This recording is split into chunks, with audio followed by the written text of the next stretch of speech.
نحمده ونصلي على رسوله الكريم أما بعد فأعوذ بالله من الشيطان الرجيم بسم الله الرحمن الرحيم رب اشرح لي صدري ويسر لي أمري واحلل عقدة من لساني يفقه قولي قد أفلح المؤمنون الذين هم في صلاتهم خاشعون والذين هم عن اللغو معرضون والذين هم للزكاة فاعلون والذين هم لفروجهم حافظون إلا على أزواجهم أو ما ملكت أيمانهم فإنهم غير ملومين فمن ابتغى وراء ذلك فأولئك هم العادون والذين هم لأماناتهم وعهدهم راعون والذين هم على صلواتهم يحافظون أولئك هم الوارثون الذين يرثون الفردوس هم فيها خالدون۔ یقیناً فلاح پائی ہے ایمان لانے والوں نے جو اپنی نماز میں خشوع کا طریقہ اختیار کرتے ہیں، لغویات سے دور رہتے ہیں، زکوٰۃ کے طریقے پہ عامل ہوتے ہیں، اپنی شرمگاہوں کی حفاظت کرتے ہیں سوائے اپنی بیویوں کے اور ان عورتوں کے جو ان کی ملک یمین میں ہوں کہ ان پر محفوظ نہ رکھنے میں وہ قابل ملامت نہیں ہے، البتہ جو اس کے علاوہ کچھ اور چاہیں وہی زیادتی کرنے والے ہیں، اپنی امانتوں اور اپنے عہد و پیمان کا پاس رکھتے ہیں اور اپنی نمازوں کی محافظت کرتے ہیں، یہی لوگ وہ وارث ہیں جو میراث میں فردوس پائیں گے اور اس میں ہمیشہ رہیں گے۔ سورۃ المؤمنون کی 11 آیات آپ کے سامنے پڑھی گئی ہیں اور ان کا ترجمہ۔ آج ہم اس سورت کی ابتدائی آیات پر بات کریں گے اور ہمارا آج کا موضوع ہوگا نماز میں خشوع کیسے پیدا کیا جائے۔ عموماً لوگ شکایت کرتے ہیں یا پریشان ہوتے ہیں کہ ہم نماز تو پڑھ لیتے ہیں لیکن ہماری نمازوں میں خشوع نہیں آتا، یا نماز پڑھ کر سکون نہیں ملتا، یا نماز پڑھتے ہوئے دلوں میں بہت وسوسے آتے ہیں۔ تو آئیے دیکھتے ہیں کہ ان آیات کی روح سے ہم اپنی نمازوں کو کیسے بہتر بنا سکتے ہیں اور نماز میں خشوع پیدا کرنے کا طریقہ کیا ہو سکتا ہے۔ الذین هم فی صلاتهم خاشعون، وہ لوگ کامیاب ہیں جو اپنی نمازوں میں خشوع رکھتے ہیں، خشوع اختیار کرتے ہیں۔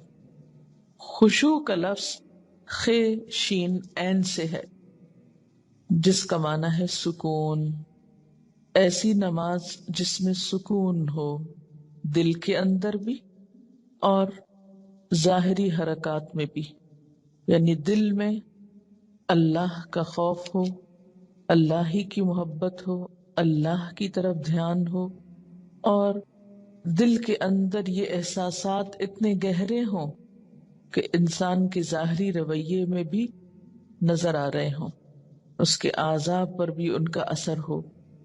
پھر خشوع کا معنی کسی کے آگے جھک جانا، دب جانا، عاجزی اور انکساری کا اظہار کرنا بھی کیا گیا ہے۔ تو گویا خشوع کا لفظ آتے ہی دل میں پہلا خیال کیا آنا چاہیے؟ سکون، ٹھہراؤ، ریلیکس، عاجزی، جھکاؤ۔ اسی لیے ہم دیکھتے ہیں کہ حضرت مجاہد کہتے ہیں کہ نظر اور آواز کو پست رکھنے کا نام خشوع ہے۔ حضرت علی رضی اللہ تعالیٰ عنہ فرماتے ہیں کہ دائیں بائیں التفات یعنی گوشہ چشم سے دیکھنے سے بچنا خشوع ہے، یعنی نماز میں کھڑے ہو کر دائیں بائیں نہیں دیکھنا، ادھر ادھر نہیں دیکھنا، اور آنکھوں کے کناروں سے بھی نہیں دیکھنا۔ جو اس سے بچ جائے گویا وہ خشوع کی حالت میں ہے۔ حضرت عطا فرماتے ہیں کہ بدن کے کسی حصے سے نہ کھیلنا خشوع ہے، یعنی نماز میں بے وجہ کھجانا یا کپڑے ٹھیک کرنا، ہلنا جلنا، آگے پیچھے ہونا، کبھی ٹانگ اٹھانا، کبھی انگلیاں مروڑنا، کبھی کچھ کرنا، کبھی ایک ٹانگ پہ بوجھ ڈال کے کھڑے ہو جانا، یہ سب چیزیں خشوع کے خلاف ہیں۔ حضرت ابو ذر رضی اللہ تعالی عنہ سے روایت ہے کہ رسول اللہ صلی اللہ علیہ وسلم نے فرمایا اللہ تعالیٰ نماز کے وقت اپنے بندے کی طرف برابر متوجہ رہتا ہے جب تک وہ دوسری طرف التفات نہ کرے. یعنی بندہ جب رب کی طرف متوجہ رہتا ہے تو رب بھی بندے کی طرف متوجہ رہتا ہے. جب وہ دوسری طرف التفات کرتا ہے یعنی گوشہ چشم سے دیکھتا ہے تو اللہ تعالیٰ اس سے رخ پھیر لیتے ہیں. یعنی آپ کا دھیان اگر اللہ کی طرف رہا تو اللہ کی توجہ بھی آپ کی طرف. جو ہی آپ نے ادھر ادھر منہ کیا توجہ کی، اللہ نے بھی اپنا رخ پھیر لیا. نبی کریم صلی اللہ علیہ وسلم نے حضرت انس کو حکم دیا کہ اپنی نگاہ اس جگہ رکھو جس جگہ سجدہ کرتے ہو، اور یہ کہ نماز میں دائیں بائیں التفات نہ کرو. یعنی نماز کو خشوع کیا ہے؟ نگاہیں سجدے کی جگہ ہوں.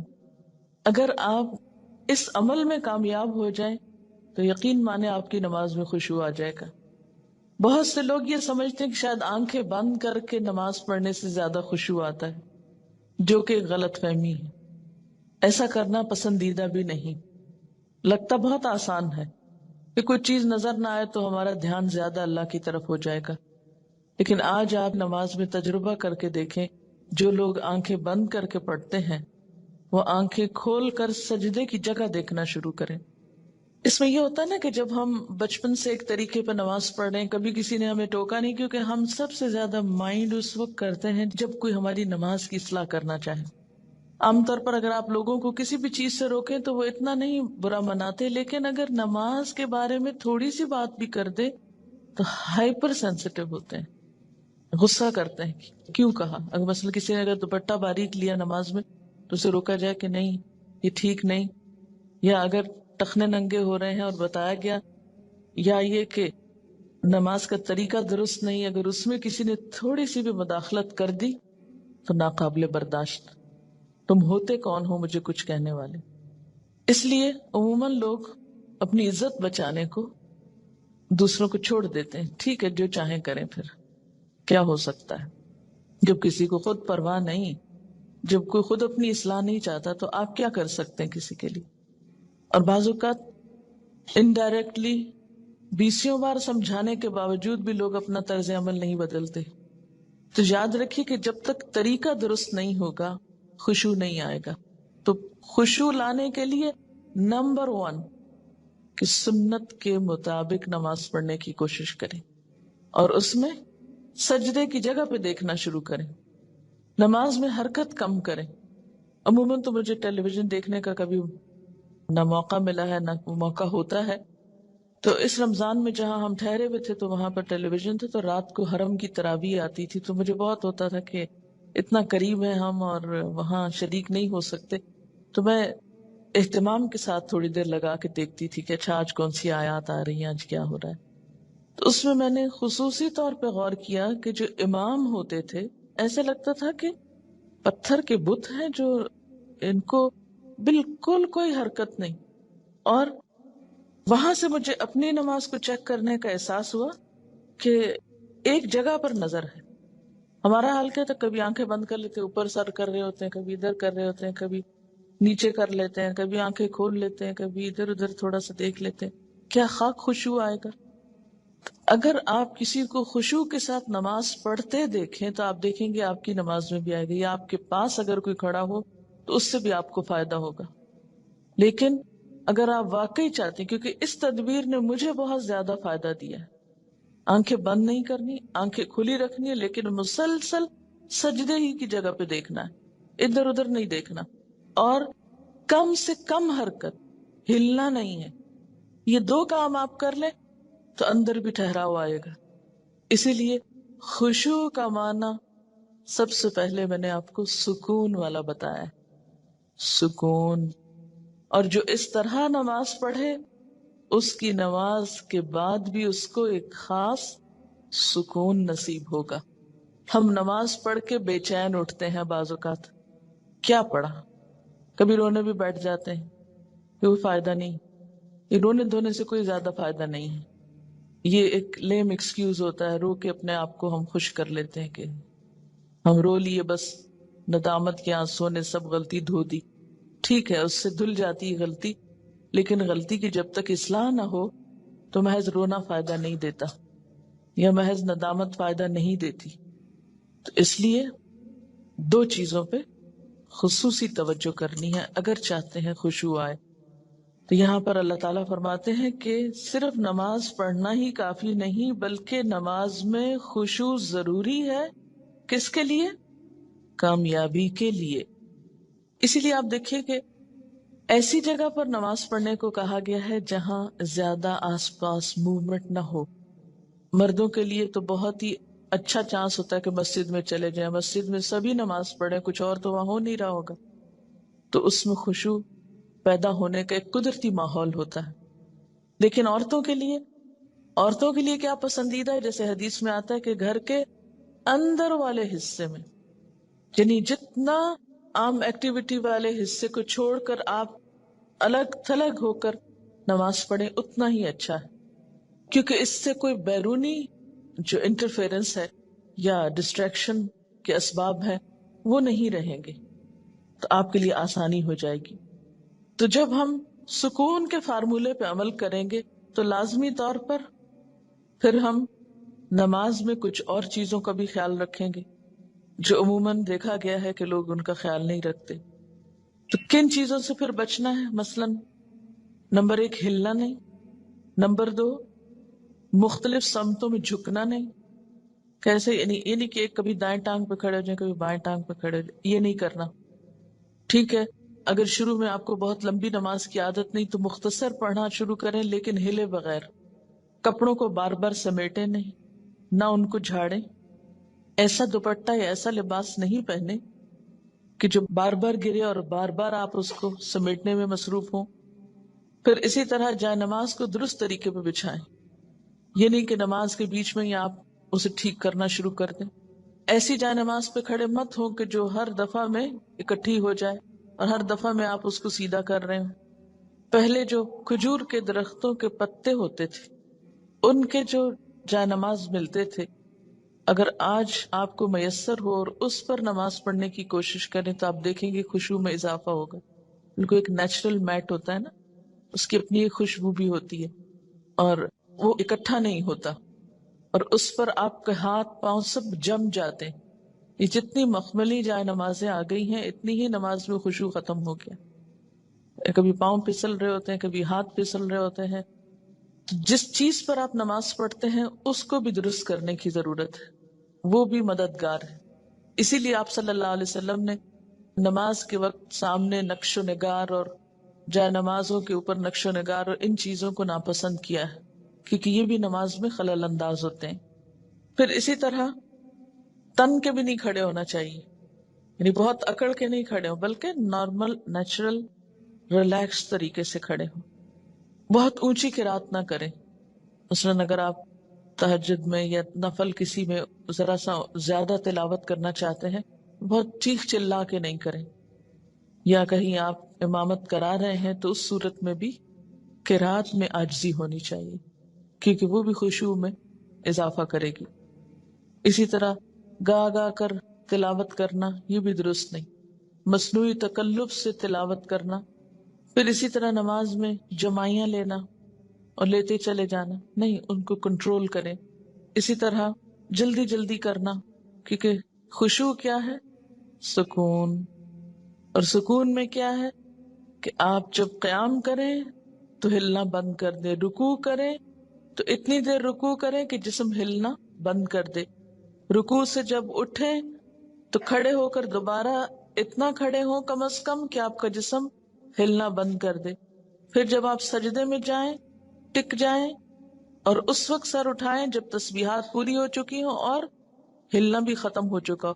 یہ نہیں کہ آپ ایک کانسٹنٹ موومنٹ میں کھڑے ہوئے تو رکوع میں ہلتے ہلتے پھر کھڑے ہو گئے، پھر سجدے میں ابھی ہلنا بند نہیں تو پھر کھڑے ہو گئے اور پھر واپس پلٹ گئے. یہ ماری ماری نماز جو ہے جلدی کی، اس سے قطعاً خشوع نہیں آتا. خشوع کے لیے آپ کو ٹھہر ٹھہر کر آہستہ نماز پڑھنی ہوگی.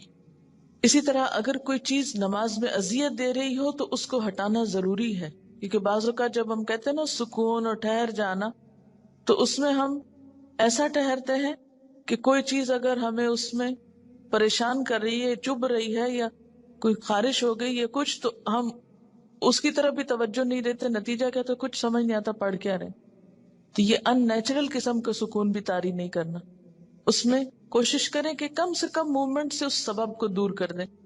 مثلا اگر کہیں خارش ہوئی ہے تو ایک ہاتھ سے بس اس جگہ ہلکا سا دبا کے خارش کر دیں. یہ نہیں کہ ہلا ہلا کے خارش شروع کر دیں، یا کہ بالوں کو سمیٹنا شروع کر دیں، یا بالوں سے کھیلنا، یا کپڑوں سے. یا بعض لوگ جیسے مرد حضرات حرم میں نماز پڑھ ہوتے تھے نا، تو وہ مختلف لوگوں کو دیکھ کے آپ اندازہ کر سکتے ہیں کہ کون کس طرح پڑھ رہا ہے نا، اور اس سے اپنے آپ کو کمپیئر کرتے ہیں کہ جب میں ایسی حرکت کروں تو میں بھی تو یہی لگتی ہوں گی. بعض لوگ داڑھی سے کھیل رہے ہوتے ہیں، بعض اوقات بال ٹھیک کر رہے ہوتے ہیں، بعض لوگ کپڑے ہی ٹھیک کرتے چلے جاتے ہیں. تو یہ ساری چیزیں جو ہیں ہل جل کی، یہ نماز کی خشوع میں اثر انداز ہوتی ہیں. پھر ایک اور مرحلہ ہے، اور وہ ہے اندر کے خیالات اور سوچوں کا. بہت سے لوگ اس پر پریشان ہوتے ہیں. اگر آپ اس طریقے پہ عمل کریں کہ سجدے والی جگہ پہ دیکھنا ذرا شروع کریں، آپ دیکھیں گے خیالات کم ہو جائیں گے. بہرحال ہر شخص کا اپنا اپنا حساب ہو سکتا ہے.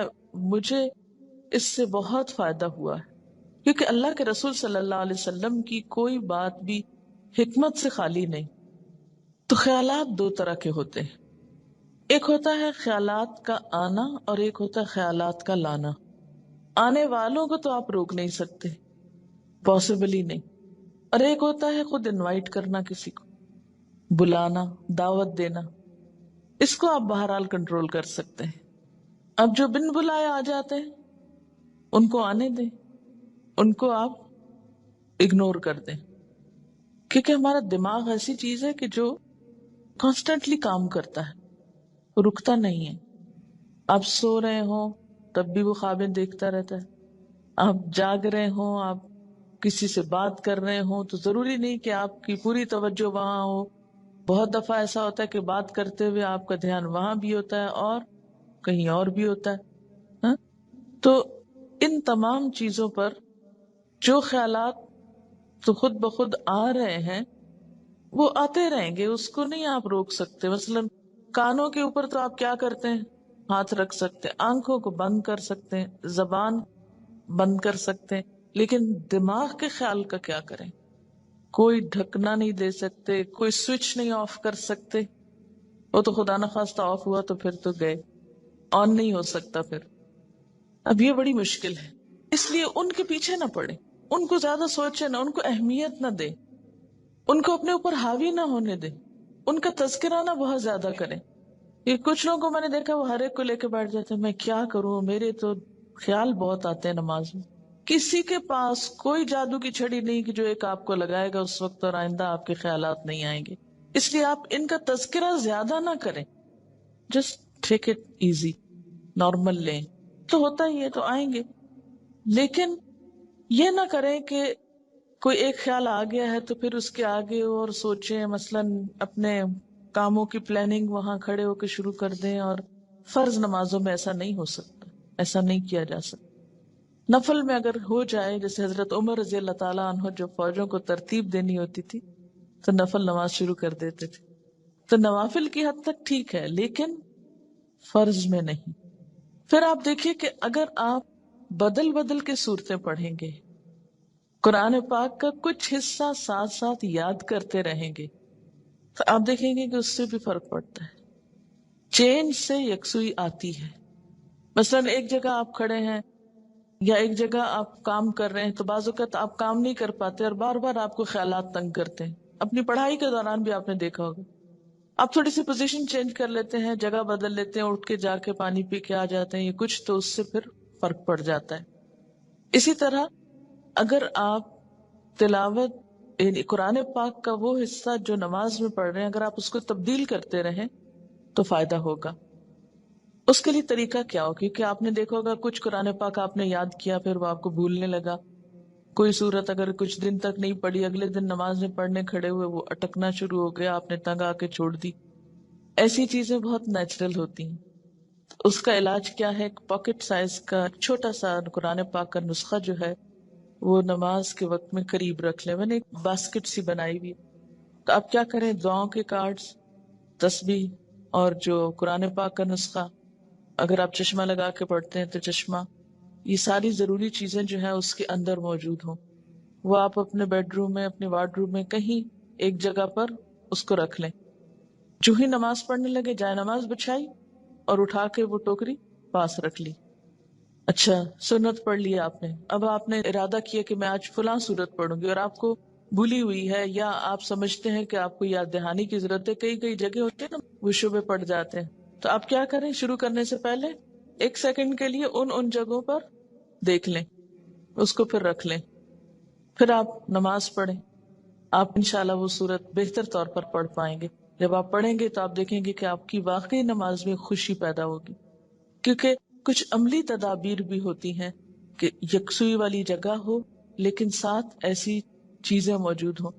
مثلا اگر آپ نوافل پڑھ رہے ہیں اور آپ تھک گئے ہیں بیچ میں، تو بجائے اس کے کہ اپنے اوپر زور زبردستی کر کے پھر کھڑے ہو جائیں، آپ بیچ میں تھوڑا بیٹھ بھی سکتے ہیں، یا یہ کہ سلام پھیر کر آپ دعاؤں کا کارڈ نکالیں، کچھ دعائیں پڑھ لیں. اس میں آپ ریلیکس بھی ہو جائیں گے اور ساتھ یہ ہے کہ دعائیں بھی مانگی جائیں گی، اور اگلے 2 نفل جو ہیں وہ زیادہ یکسوئی کے ساتھ پڑھے جائیں گے. تو اس طرح کی کچھ عملی تدابیر جو ہیں وہ آپ کی نماز کو اچھا کر دیتی. اسی طرح اگر ماحول کو تھوڑا اور خوشگوار بنائے، مثلا یہ کہ جا نماز کے اوپر اگر آپ تھوڑا سا عطر لگا لیں، یا یہ کہ آپ اس کو جھاڑ پٹک کے رکھیں، کچھ عرصے بعد اس کو دھو لیں، صاف کر لیں. تو یہ جو پاکیزگی اور صفائی کے جو مرحلے ہیں نماز کے ساتھ، لباس کے علاوہ، جسم کے علاوہ جگہ کی صفائی، اس سے بھی نماز میں خشوع آتا ہے. کیونکہ اگر آپ ایسی جگہ پہ نماز پڑھیں جو اسمیلی ہے، یا جہاں گھٹن ہے، یا جہاں کوئی آکسیجن نہیں ہے، تو اس سے بھی کیا ہوگا کہ آپ کو ایک دم جمائیاں آنے لگیں گی، آپ کو نیند آنے لگے گی، آپ کے اندر ایک بیزاری کی کیفیت ہوگی. تو ہمیشہ جب کوئی مسئلہ پیش آئے تو صرف رونا دھونا نہ کیا کریں.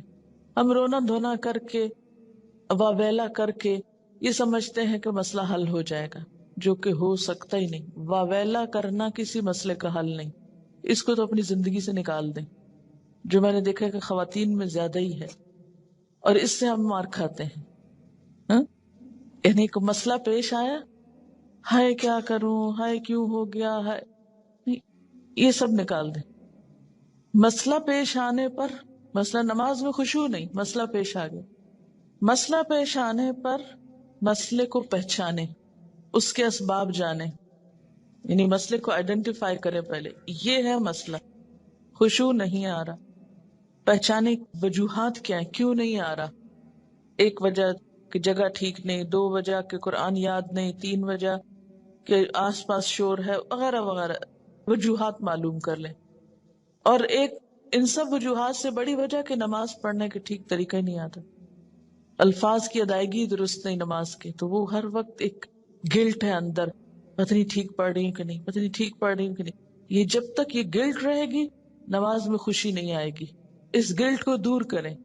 اگر آپ کو مثلاً اتحیات پڑھنا نہیں آتا، درود شریف پڑھنا نہیں آتا، سیکھ لیں کسی سے، بالکل شرم محسوس نہیں کریں، جتنا جلدی ہو سیکھ لیں. کیونکہ اگر درست علم ہوگا تو آپ دیکھیں گے کہ اس سے بھی آپ کو سکون آ جائے گا.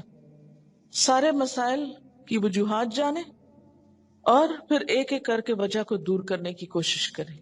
اگر آپ سمجھتے ہیں کہ وجہ دور آپ سے خود نہیں ہو رہی تو کسی سے مشورہ کر لیں کہ اس مسئلے کا حل کیا ہو سکتا ہے. لیکن مسئلے کو سب سے پہلے آپ خود پہچانیں. کبھی یہ نہ کہا کریں بار بار مجھے نہیں پتا کہ یہ کیوں ہے. نہیں، کیوں نہیں پتا ہونا چاہیے. اللہ نے آپ کو عقل دی، سمجھ دی، ہاں؟ جاننے کی کوشش کریں.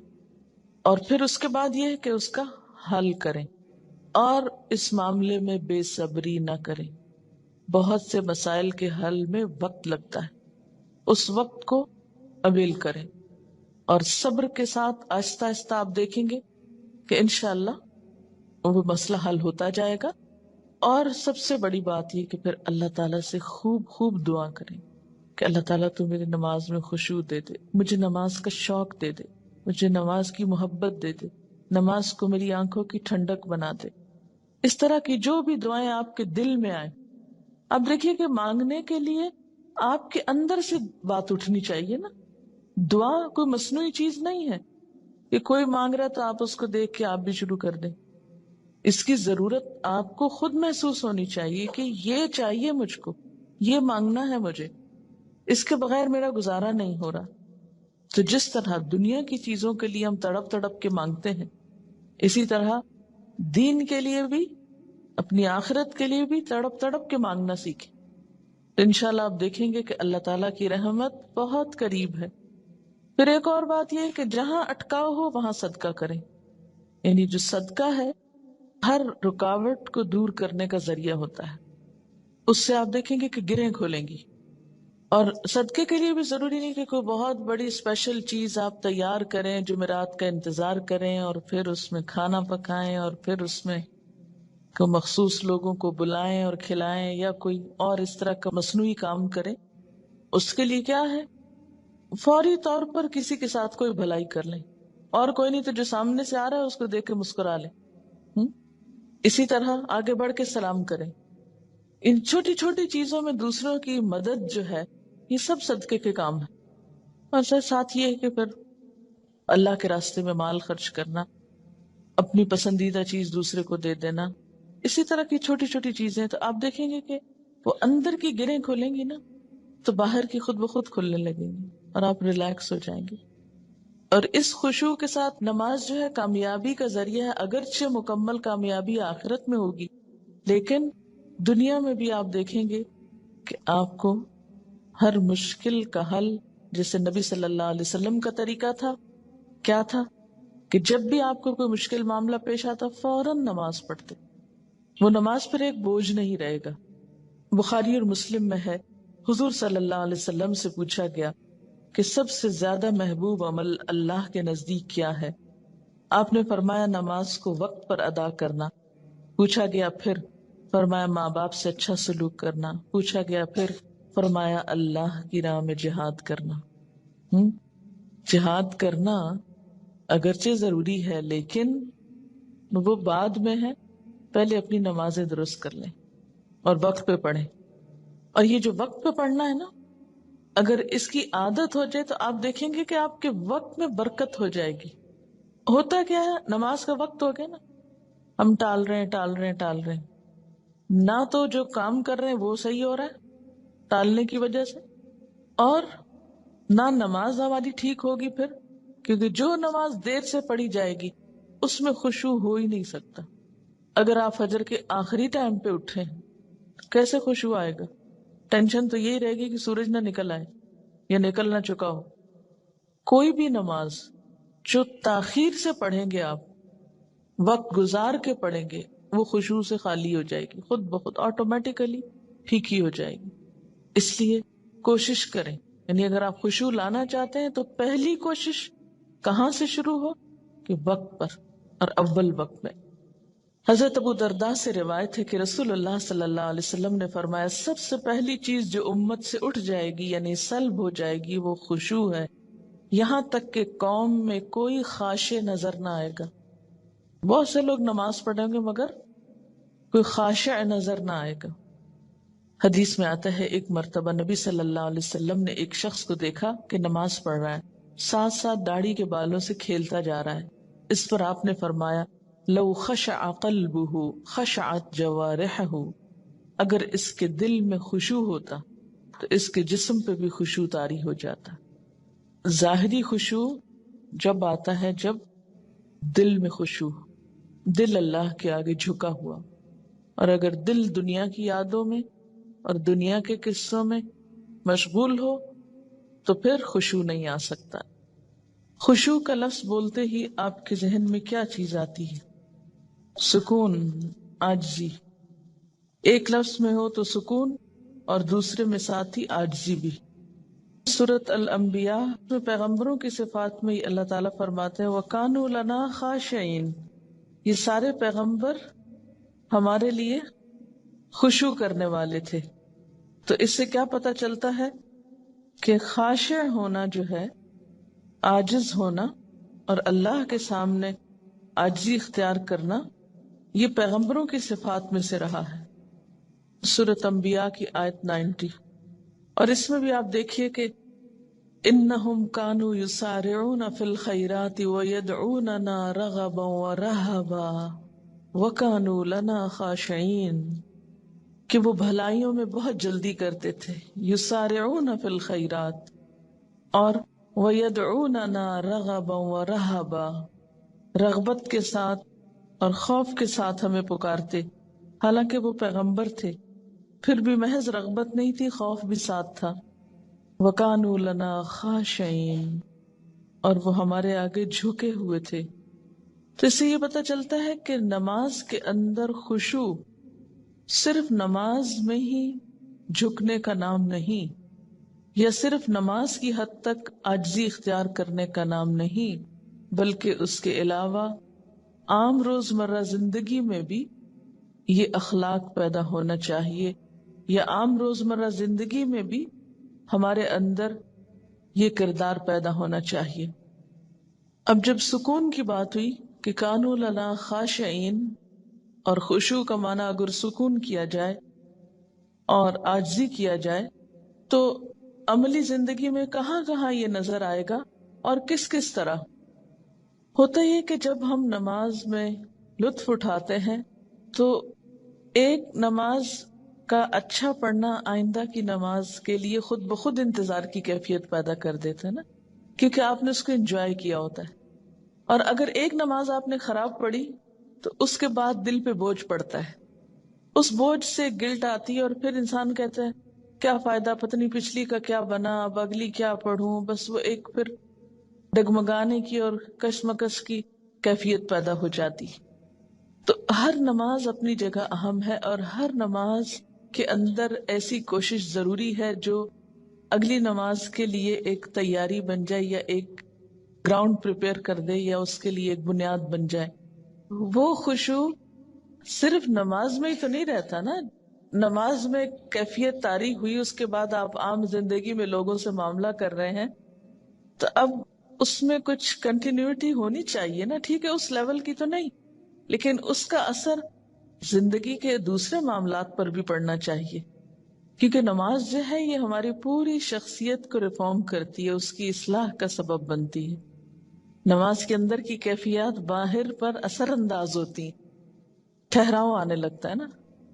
کسی کا کمنٹ ہے، دو چیزیں اگر ہم خود میں پیدا کر لیں تو دین کے کام میں آسانی ہو جاتی ہے: ہر ماحول میں پرسکون بیٹھ کر دیکھنا، اور ہر عادت اور طبیعت کے لوگوں سے ملنا اور نارمل رہنا۔ یہ ہے وہ تاثیر جو نماز کی خشوع سے آپ کے معاملات پہ پڑتی ہے نا۔ یہ لکھتی ہے کہ 2-3 مواقع جن کا مجھے تجربہ ہوا، ایک تو یہ کہ قریبی رشتہ دار کے انتقال پہ جانا ہوا، کچھ بتانے کی کوشش کی لیکن ایک معتبر خاتون نے سختی سے خاموش کرا دیا۔ میں نے اپنا قرآن لیا، پڑھتی رہی، سوچتی رہی اور واپس آ گئی۔ سوئم پہ گئی تو کتاب میرا جینا میرا مرنا ساتھ لے گئی۔ خالی صفحات پہ اپنا پیغام ہمدردی لکھا،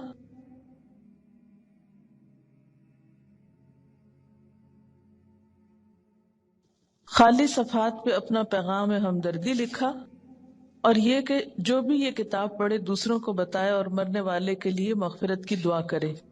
یہ چھوڑ کر آ گئی، یعنی میسج کے ساتھ کتاب۔